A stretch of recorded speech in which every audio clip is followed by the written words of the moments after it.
President Roosevelt tried all kinds of things, and he was given a lot of latitude by the Congress to try various tactics to try to spur the economy. But it just didn't work. The damage was so profound worldwide that it was really not possible for a single man to do much against the terrible odds that he was facing. And as it became apparent that his efforts were not yielding any results, and that he kept trying new things and new ideas, the gloom and the hopelessness of the population, particularly among those that had no skills to speak of, the working man, the middle class, that had been laid off because of the lack of commercial activity. And rightly so. It couldn't gain confidence, couldn't be happy or see the lessening of the burden of the unemployment and the terrible things that people were suffering, the poverty and the hopelessness of the hobos and people migrating from one place to another in forlorn hopes of finding a job. And then overlaid all of that was the weather during this period was exceptionally cold, and in the west so dry that the great dust storms were overlaid on top of the economic situation and uprooted and caused bankruptcy to thousands and thousands of farmers that otherwise might have survived halfway decently. At least would have been able to support themselves. Dad had saved some money during the years that he was single and working. Dad was frugal with his money even before the Depression, and I think I heard him say he had $5,000 when the Depression started. And I don't know how much of that was in stocks and paper that got into trouble, but nevertheless, he had some money saved. He had a savings account. And of course, he couldn't get it. Well, the banks were closed, so there was a period there closed and no money was available. The frugalness of his nature really came to the forefront in our family and in relationship with Mom.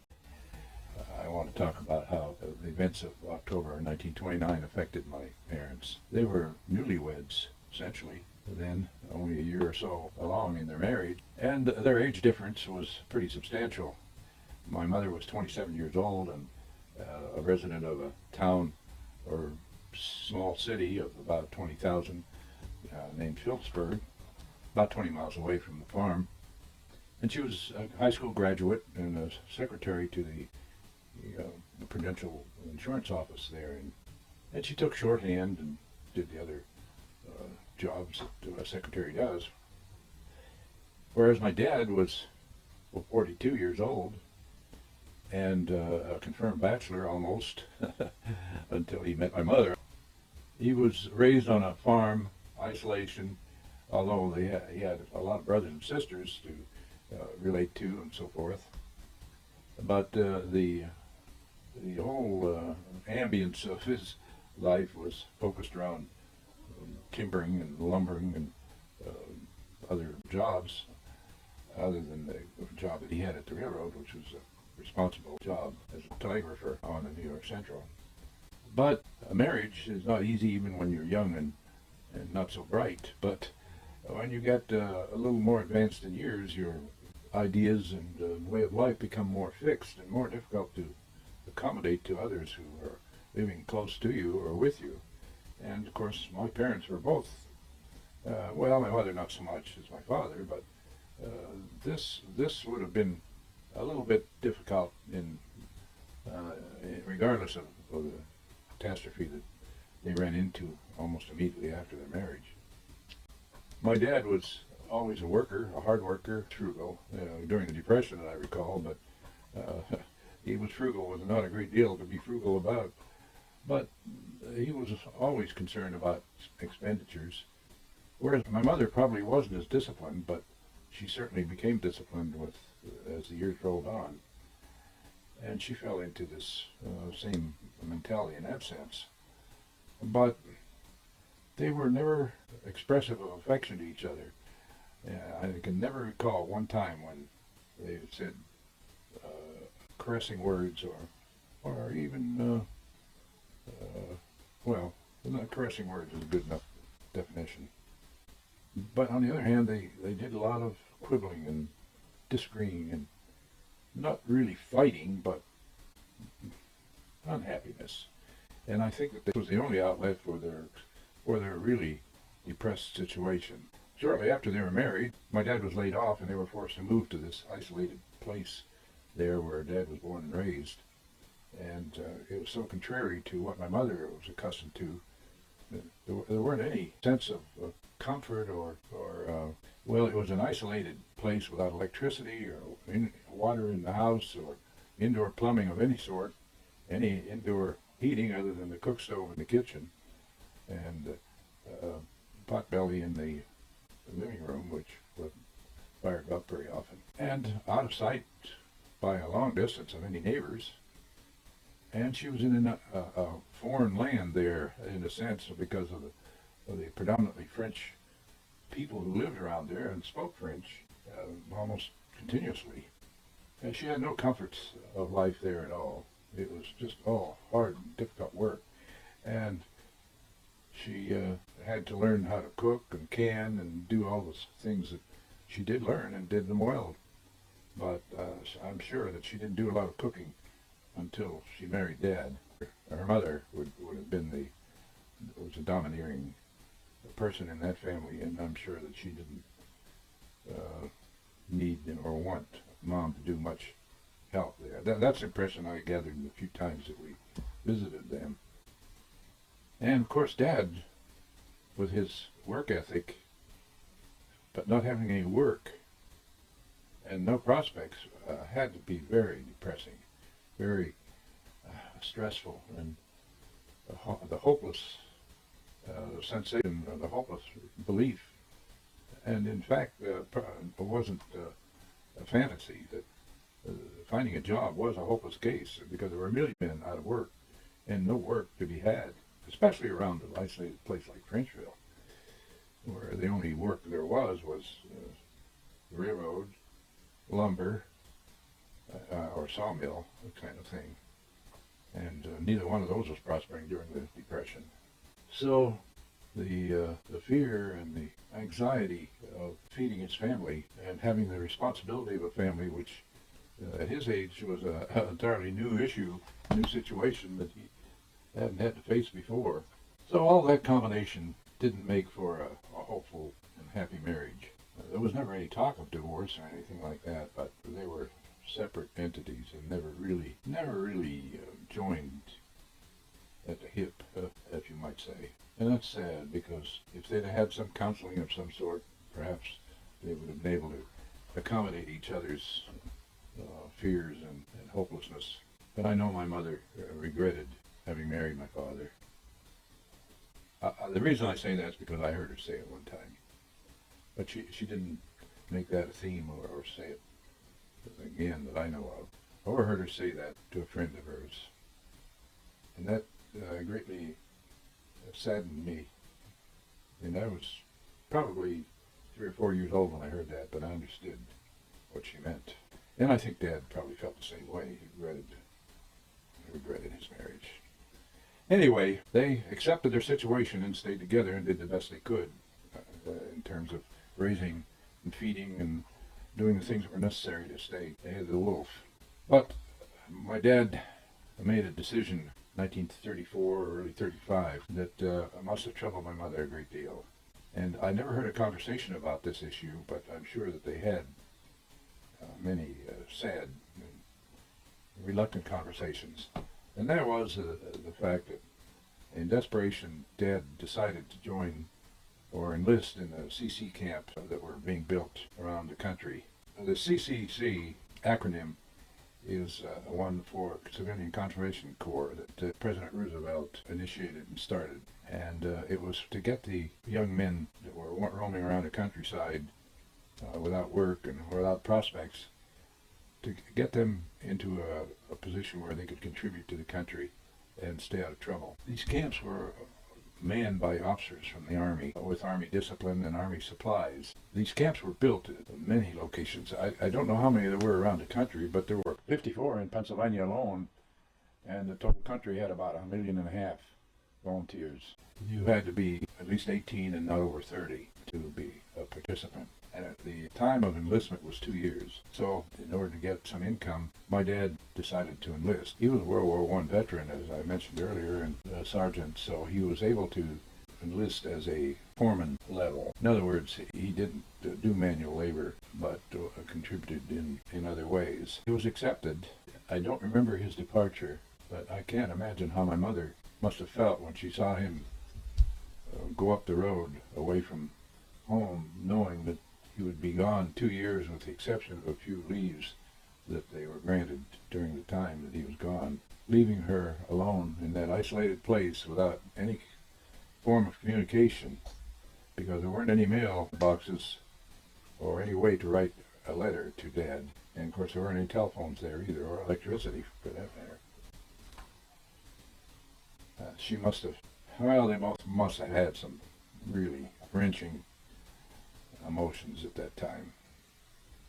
But he left, and in the fall of 1935, and he went to this location in the mountains near the Cinnamahoney River, north of Frenchville in the mountainous region, not too many miles from Driftwood, located off of a dirt road that went from Frenchville to Driftwood through the forested, hilly, mountainous region that separates those two villages. The road, of course, was not paved, and the road leading to the camp was just slashed 2 miles off of that miserable piece of highway through the woods that buildings were built. So the first arrivals at the camp slept in tents, and they constructed the typical Army barracks, uninsulated, single wall, really rough, crude buildings. So an office and a maintenance garage and a number of barracks and a building for entertainment were all constructed by the newly enlisted men, boys. But when Dad arrived there, the buildings were already erected, and he was a clerk then for the 2 officers stationed there. They ran the place with pretty tight discipline. I don't know how many months went by before Dad was given a leave. I think it was quite a few, because the fall of 1935 brought a 2-year period of terrible snowstorms and winter weather. And I don't recall him coming when the weather was cold, but I do recall one visit that he made when it was summertime. I don't know how long it was. It was a brief visit. But the visit I do recall with very clear memory was the one at Christmas time in the fall of 1936. Somehow Mom knew that Dad would be coming home, and we were really anticipating his arrival. He wasn't allowed to have his car at the camp, and someone brought him home. I don't recall how or who brought him home, but I remember seeing the car coming down the road, and he was sitting in the back seat, and he got out of the car with his suitcase or grip that he had, and it was snowing. It was cold and blowing, and it wasn't a great deal of snow in the air, but it was one of those cold days when the snowflakes float around aimlessly. But I remember seeing him coming down the sidewalk, or the walk, the path to the front door, and when he opened the door, of course, a cold, horrible wind blew in. But what he saw there must have been really disheartening to him, because the day before he was scheduled to arrive, my mother became very ill, and it was diagnosed by them as pleurisy, which is an inflammation of the outer skin of the lung and the inner layer of the rib cage. So when the lung expands with every breath, the friction between those two is normally lubricated by body fluids, but for some reason that surface, those mating surfaces, became irritated through some bacteria, I suppose, and that it's extremely painful. Every breath creates a severe pain. My mother was lying on a couch in the living room in really agony when Dad came in the front door. It's fortunate that he arrived. I don't know what would have happened if he had not been scheduled for a return visit, because we were stuck there by ourselves, and I was probably, 6 years old, and my sister was 5. She was a year younger than me, and we didn't have any way of communicating. But anyway, my dad, well, I don't know what he did for her. Nothing I can think of would have helped. Other than, and of course, going to a doctor was a part of the program. That's one thing well, I went to the doctor with Dad a couple of times, but certainly there wasn't any visit to the doctor for pleurisy, and I really doubt if he had any cure for it anyway. Dad's decision not to take Mom to the doctor, I'm certain, was based on a number of factors. First of all, the weather was really terrible, and the old car sure didn't have a heater in it. So the 20-mile trip over jolting and muddy road or rough dirt roads would have been torture for her. And of course the car would have been icy cold too. And it wasn't accustomed to go to the doctor unless things were really desperate. So I don't think Mom was put out or even wanted to go to the doctor. Mom had already acquired a piece of roast beef, which was really a treat for us. So I think Dad was just starting to cook it in the frying pan. They always seared the surfaces of it to caramelize the meat on the outer surfaces, and then of course it was cooked in the oven in a covered pan with onions and potatoes, I guess. She couldn't do that, so Dad was in the process of doing it. I remember the old cooking stove had what was called a warmer above the grates of the stove. And this was like a little cabinet across the back edge of the stove and about 2 feet above the grills or so, and with doors that opened. And Mom kept her pepper and salt and, well, whatever else she wanted to keep warm went into those compartments. I remember Dad opened the compartment where the salt and pepper were stored, and when he turned the pepper shaker over, the lid fell off of it, and the contents fell down on the hot griddle on the stove. And immediately black clouds of acrid smoke just boiled off the top of that stove. And of course the first thing he did was take the griddle and just turn it on its side and let that pepper fall down into the fire where it was contained and then run up the flue. But before he could do that, the house was filled with this black smoke. And of course my mother began to cough, and I could hear her crying out in pain from this effort to cough. And my dad knew he had to get rid of that smoke in a hurry. So he opened the back door, which was on the east side of the house, and the front door was on the west side, where the prevailing winds always came from. So he opened the front door, and that cold, windy air full of snowflakes came blowing through the house and cleared the smoke in a few minutes, but it reduced the interior of the house temperature to, well, probably well below freezing. It took hours for the house to warm up again. It was not a very happy Christmas, but Mom hadn't had an opportunity to do any shopping, and of course Dad hadn't either, so Santa Claus was pretty scarce in our house that year. Of course, he never was too generous to start with, but he was really a skipper that year. But Mom's sickness wasn't just an overnight or a couple day issue. It was a slow recovery sickness or whatever it's called. And so my dad had a limited time to stay there, and I don't know how long his leave was for, but it wasn't for very long, 3 or 4 days, about, I would say. But he knew he couldn't leave Mom there with us by ourselves, and he had no way to contact the officer at the camp. You know, there wasn't any telephone, and of course there wasn't any way to send him a postcard or anything asking for an extension of his leave. So since Ccc camps were operating under Army jurisdiction and rules, if you were AWOL, the punishments were pretty severe. So he was really caught in a corner that he was able to get out of it to the grace of God, because he had nobody around there that he could called to come in and sit with us or stay with us, except for one person. She was a distant relative, and she was the brother of a good friend, Corny Picar. And Corny and Dad were good friends, even though they were like fourth cousins or something. So Dad went over to Picar's. It was about a mile or a mile and a half, approximately a mile and a half over to their house.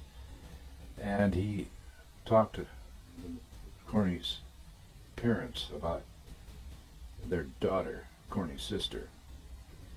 She was slow. I don't know what her IQ level was, but she wouldn't speak. She wouldn't carry a conversation.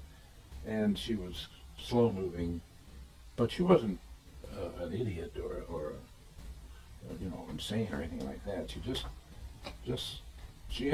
she was unique, let's put it that way. And probably ended up as a saint, because I don't think that woman ever committed a sin of any kind. So she agreed to come over and sit with Mom and Ruth and I, which was a big decision. Her parents had to talk to her, and they discussed it quite a little while before she would agree to do it. But when she agreed, it was cast in concrete. So my dad returned to the Ccc Camps, and Louise, that was her name, began to come over every morning before daybreak. She walked over through the snow and walked across the fields, shortcut. And she'd be there all day cooking and, well, doing whatever was necessary. And then in the evening after dark, after we'd had supper and everything, she'd walk back home. She did that for over 2 weeks, and my mother really needed it. I have no idea how we would possibly survive without her. But Mom got back on her feet, and of course Louise then stopped coming. After Dad was discharged in September that fall of '37, he and I went over there to their house, and he tried to pay her some nominal amount, maybe $5 or something. Of course, in those days that was a lot of money. But anyway, they wouldn't take it. Her father, she refused to take it, and he tried to give it to her father. And of course, he was an old Frenchman too, and he refused. I can still hear him saying, "No, no, no." You know, I mean, he really meant it. She lived another 20 years, I'd say. She was she lived to be a reasonably old age woman, but as she grew older, she began to talk, and I had several conversations with her at times when I go back on vacation. As I said, I doubt if she ever even had an evil thought, but she certainly was an angel for us. My dad earned $30 a month as a clerk and later as a foreman, and of that $30, it was ruled by law that that it was automatically sent 25 back to the family, and that applied to all the members of the CC camps. Of course, the enlistees, the grunts and the young guys, they got $20, and they kept, I think it was $3 they were allowed to keep to buy tobacco or whatever. And $3 buy a lot. You could buy a package of full Durham for 15 cents and make a lot of cigarettes.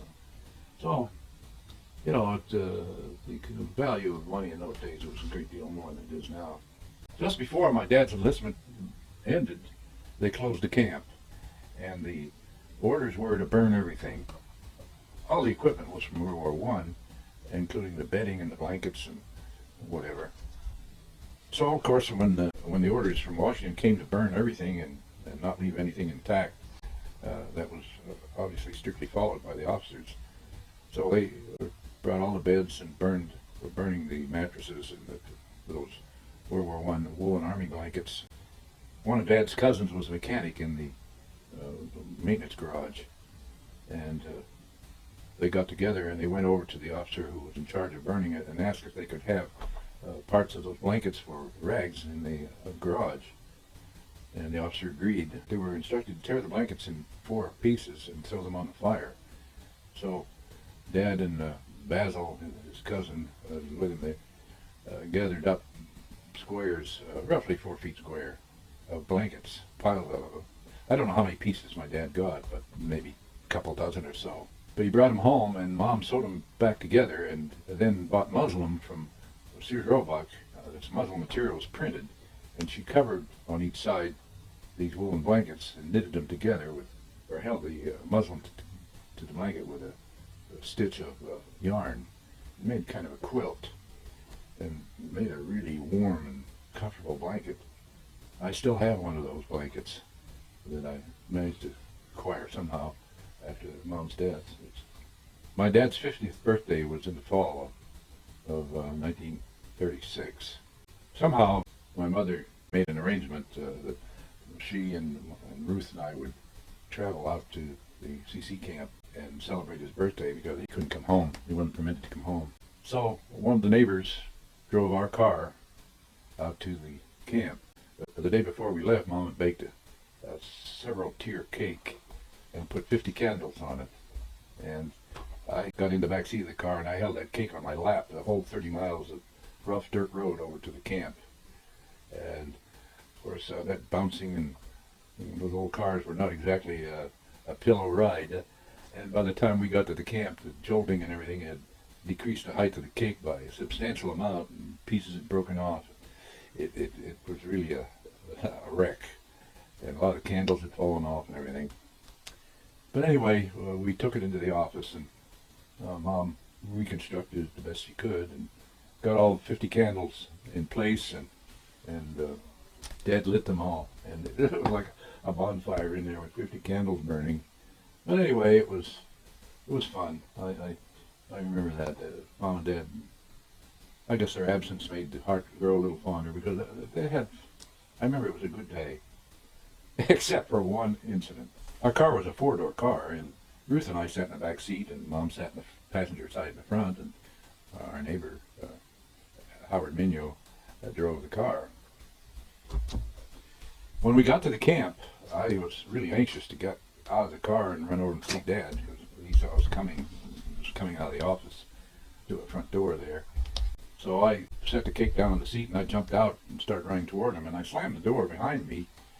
And I never thought that my sister would be coming out that same door when she had a door of her own on her side of the seat. But anyway, for some reason, she decided to come out the same door I exited from. Of course, I had slammed the door behind me, and her fingers were on the door frame of the car. And fortunately, she was only 6 years old, roughly, and or about 5 years old, and she had small fingers, and the car doors in those days were not precisely fitted, so even when the door closed on her fingers, it didn't really smash them, but it did pinch them and gave her a little harm. But she had a habit of trying to get me into trouble with Mom all the time, and she didn't waste this opportunity to really do a historically painful scenario act there that fooled everybody. But I was already wise to her little trick, so it didn't bother me much. Of course, it may not have anyway, but she soon got over it. But her squalls were a distraction there for as long as she could stand the effort to make them. I kidded her about it after, years later, and she admitted it. But anyway, that was the sole distracting event of that memorable day. Of course, we couldn't stay there. We had to come back home. That was the only visit we made during the 2 years that Dad was there. But while we were there, he took me through the barracks and over at the workshop. There weren't any powered machines there, but there were various tools, woodworking and painting, and well, I don't recall all the amenities that were provided, but if somebody had artistic bent or wanted to do something, then there was an opportunity to express their skills. Dad was pretty skillful, and he made a rocking chair there. He made it out of oak, and it was all handcrafted. No nails or screws were used. I heard him describe it any number of times as mortised, glued, and pegged as its construction. And the technique certainly has been sound, because it's still as sound as the day it was made back in 1936. A long time ago already. He also made this magazine holder from solid cherry. The glass in the sides were originally in the windshield of an old truck that had been wrecked there at the camp. But during the years it got kicked around, the glass got broken, so I replaced the glass from an old dining room suite mirror that hung in the dining room there at the farm in Frenchville. The stark contrast between the mentality of the time when I was a child and the time, it's a chasm that's beyond crossing. The idea that when something broke when I was a kid, you had two options. You had to fix it or else put it in the junk pile. The third option of buying a new one wasn't in the equation. This is a picture of Ruth and I riding my old tricycle. I don't know where Dad got it, but I know that I had parked it behind his car one time, and when he backed up, he didn't see it and twisted the front wheel. He managed to straighten it enough to make it usable, but it flopped back and forth and wore the insides of the forks right through the metal eventually. It didn't keep me from enjoying it though, but there wasn't any idea of getting a new one. When Ruth and I were growing up, we didn't get any pop or Coke or anything like that. We never any of that stuff purchased. Nothing frivolous or not needed was not purchased. And candy, of course, was included in that prohibition. So when Easter rolled around one year, I recall that Grandma and Grandpa came over from Phillipsburg. They had a basket for Ruth and one for me. It was just a cane-like basket, purple rim and different colors on it, and filled with kind of a paper Excelsior material. It was dark green, and nested inside that dark green mass of fluffy paper was an 8-inch high hollow chocolate Easter bunny. I remember seeing that thing. I thought it was the most marvelous thing I had seen. I knew that if I took a bite out of it, it would crumble into smaller pieces and be ruined. So it's such a rarity as not to be casually destroyed. So I put it in the windowsill where I could see it constantly. Then I decided that that wasn't a very safe place for it, that I might get sabotaged by my sister there. So I decided to put it in a safe place. And in the dining room was a buffet type piece of furniture where dishes and other things were saved or stored. I opened up one of the doors and I put it deep inside there where it was safe. And I closed the door and I forgot about it. I don't know how many months or time passed before I remembered my chocolate bunny. And I remember the day I remembered it too. I knew it was warm. It was probably late summer.